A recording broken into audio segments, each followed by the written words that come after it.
morning, everyone. I was told that I can speak in Japanese, so allow me to do so. I'm the first speaker for day 2. Thank you very much for coming from early in the morning. So this is the title of my presentation, Applications of Quantum Computing. What is possible by quantum computing? That is the focus of my presentation. First, let me introduce what we do, our activities. We are Keio Quantum Computing Center, KQCC, established 6 years ago. And IBM, latest devices are made available. We have that environment. And there's a strong support and collaboration to be pushed forward through this center. We focus on industry academia collaboration. There are 9 companies, 9 firms who are involved. We are pursuing very close collaboration between the academia and industry, lots of different background people to attack and address important industry and academic problems. That's the structure.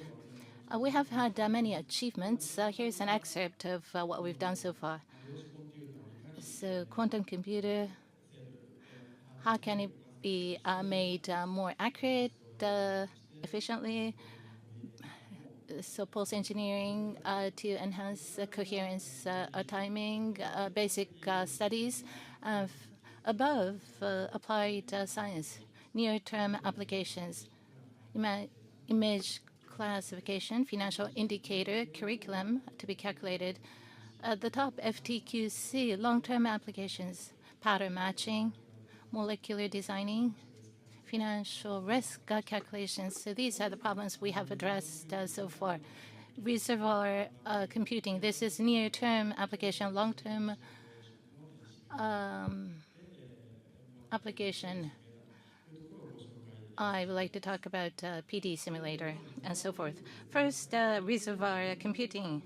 Neural networks, end phase to be learned only. That is the scheme. Therefore, calculation is light. In the middle, no calculation or learning. But we need to prepare rich calculation resources from input to output. The dynamics are to be emulated. That's the gist. In the middle, reservoir. There are lots of different interesting reservoirs proposed. There's an idea to use physical reservoir, for example, structures, soft robotics, emulating an octopus. So these are the rich calculation resources utilized, very high performance. So quantum superconducting reservoir, this is our proposal. Superconducting reservoir is expected to be very rich calculation resources. We have done experiments. Robotics, what is the robot grabbing? That dynamics are mimicked by the reservoir to produce high reproducibility. We confirmed that. What is interesting about this scheme is with advancements in devices, there are lots more we can do.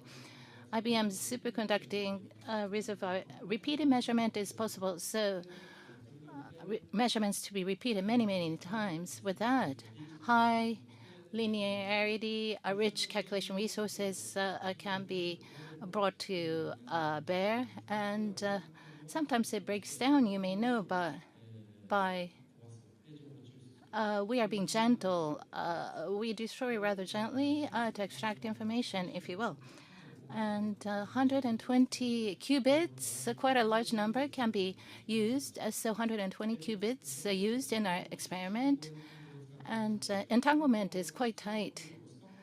Ordinary supercomputer cannot mimic this. So this is where the quantum advantage is expected. We've done this, actually, and this was an old device. Noise was too large. Training did go well, but prediction was not very good. That's where we are. But we're now doing another experiment using newer devices, and we are expecting to have higher predictivity. And this is a near-term application. There's no guarantee for advantage from the reservoir, but with an important open problem, that's what we've done. So with these reservoir schemes, 2 dynamics, can they be mimicked, emulated? So that's what we tried. Initially, classic Mackey glass dynamics were applied. Variables are very complex, and the trajectory is quite complex. And Ising spin dynamics, that's the second. It rotates as it drives. Very complex internal dynamics held. And the question is, our quantum reservoir, can it mimic these dynamics? That's the question. And classic reservoir computer, can it be outperformed by ours? That was the critical question for us. We confirmed it. Vertically error, lower the error, the better. And red is our quantum reservoir. And the blue is classical network. So strong classical reservoir, non-quantum reservoir. And the control, if it's Mackey glass, we were beaten. But if it's quantum dynamics, we won. The quantum reservoir outperformed classical network. So taking a closer look inside of quantum reservoir, a very close trajectory can be depicted, as you can see.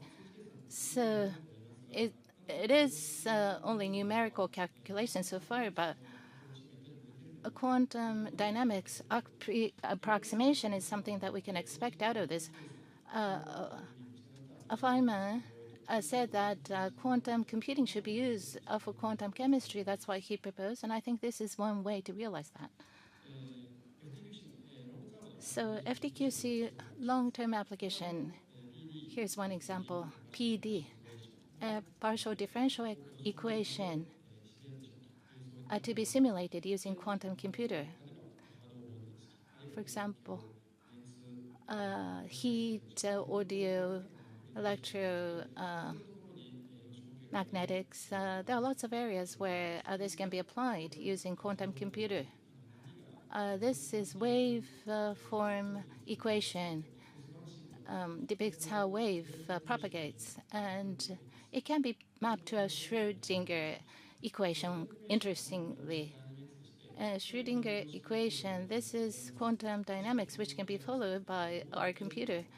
And how can a system be established? We clarified in the paper, and the gate is possible, so it can be implemented, a volume calculation to be determined. So with this much calculations, we are able to follow waveform equation. So exponentially small resources are what's necessary, as you can see from this diagram. This project is expanding, so heat, acoustic waves. So we are trying to expand this to such practical applications. This is acoustic simulation. This is quadratic, as it's supposed to be. So you can see how acoustics waves propagate. This is quantum. This is a finite difference method, classical method.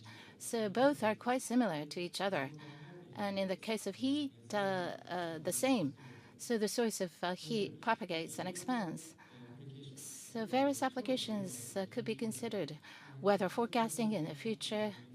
Weather has a very complex dynamics, but in the future, a quantum computer may be able to mimic weather. That's my belief, that it actually can do that, would be able to do that in the future. And Q2B, there are 3 topics: quantum computation, sensing, communication. There are 3 tracks, which are wonderful in this event. And these 3 are closely interconnected with each other. And sensing for quantum computing is quite critical. This is a schematic, conceptual scheme. So electromagnetic field frequency, they need to be estimated with high accuracy. And if you do that internally, how many NQ, how many times was it done? 1/n scale, error is mitigated. The larger, the better in this diagram. This is an ordinary scheme. This is called a standard Q limit. And entangled quantum resources can be adaptively used. There are such proposals. 1/n squared reduction in errors. So it's called Heisenberg scaling or limit. For example, 1/100, if this is used adeptly, 1/10,000. So very powerful. At Keio University, where I am, these applications were run, and so we wanted to estimate the coefficient in the quantum state. So amplitude estimation can be applied to financial risk calculation. It's a very important question or problem. So by applying resources in the most efficient way, and standard Q limit can be overcome. It can be surpassed to achieve Heisenberg scaling and vertically error and how many quantum resources were used. And you can see that the plots go down. By applying Heisenberg scaling, error reduction becomes even faster, accelerated. And standard Q limit can be surpassed. It could be surpassed, we confirmed. And then after that, noise comes in and it gets back up. But I think sensing is becoming possible as an application in this area. And another example, so dynamical response function. Energy migration or transition spectrum is calculated. With that, solid-state energy dynamics can be estimated. So this is a very important application. Well, I'm going to skip detailed equations, but algorithm that's used is what you know, phase estimation algorithm. On the other hand, this is written in textbooks, but phase estimation algorithm, it's not well known, but this is standard Q limit. So quantum resources are not all that efficiently utilized, actually. So this is the input. I'm sorry for going into the detail, but instead of going through the normal approach, entangled quantum can be applied, and a Heisenberg limit can be achieved. And so a phase estimation limit or phase estimation can be overcome, and these are the results. Lithium nucleus energy transition is calculated, and energy spectrum is calculated in effect. So frequency on the horizontally frequency and amplitude vertically. Orange are the frequencies that are actual. And when entangled quantum resources are not used, it's blue.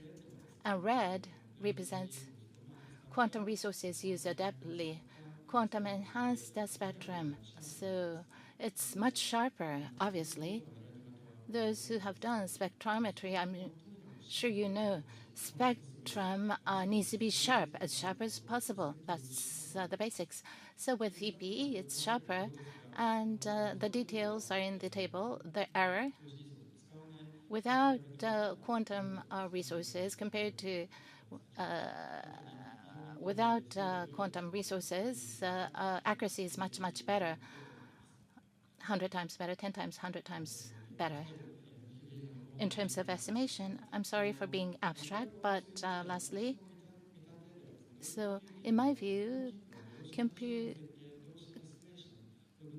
quantum estimation plays a very large part. Entropy, observable, physical volume. There are lots that need to be estimated, and so it plays a very important role. Let's say the number is n, and accuracy epsilon. So physical volumes to be estimated, there are such problems. For example, two-point correlation function often appears in chemistry or chemical energy. Energy itself to be estimated, or tomography, you want to know the quantum state, and average physical volumes need to be calculated in many instances. So you would like to precisely, accurately estimate the physical volumes in quantum calculation. There's long history behind this, So improvements were made over the years. And of late, centering around Google, there's been an announcement or achievement. They call it near optimal. Compared to without quantum resources, in order to achieve epsilon, the number of queries, how many times was quantum applied? So it's near optimal. 2/3 probability, if that's achieved, it's okay. If you call it Heisenberg, it has to be squared. So error, squared error, that is the question. And the answer is yes. So one slide to explain the scheme. It's going to take 2 hours. I'm not going to do it this time. But the idea is that gradient estimation is done. Dr. Jordan, the next speaker, developed this algorithm. And I'm so happy to introduce his work here. So you encode it and adaptive vamp of each phase, and with squared error, Heisenberg scaling can be achieved. So Heisenberg scaling is recognized. No further improvement is possible, so optimality is achieved. So you have to pursue this to its limit. Gravitational wave estimation, that was what I used to do there as well. So you have to pursue the ultimate limit of estimation accuracy. And although it's complex, it's an important achievement. And here's the summary. So near-term application was introduced. Reservoir computing, that was the example that I've given, as is written here. It's a near-term, but no theory yet. And chemistry is one area of application that's expected. And second, long-term application. So partial differential equation simulation. That's what I introduced. Acoustic waves, heat sources can be simulated, and calculation resources can be kept exponentially small. So these are where lots of applications are expected, and we're expanding the scope of applications as we speak. And lastly, I talked about estimation, as is written here. Phase estimation, so quantum algorithm, to be more accurate, quantum sensing is required. And Heisenberg scaling, beyond which you cannot improve any longer. So quantum sensing, computing, and communication, these can converge to strongly advance quantum technology. That's what's to happen. And as you are sharing in this forum, I think the advances in quantum technology are just fascinating. So algorithms that I share with you hopefully will be applied in actual use in industry and to be useful for society. That's my hope. Thank you.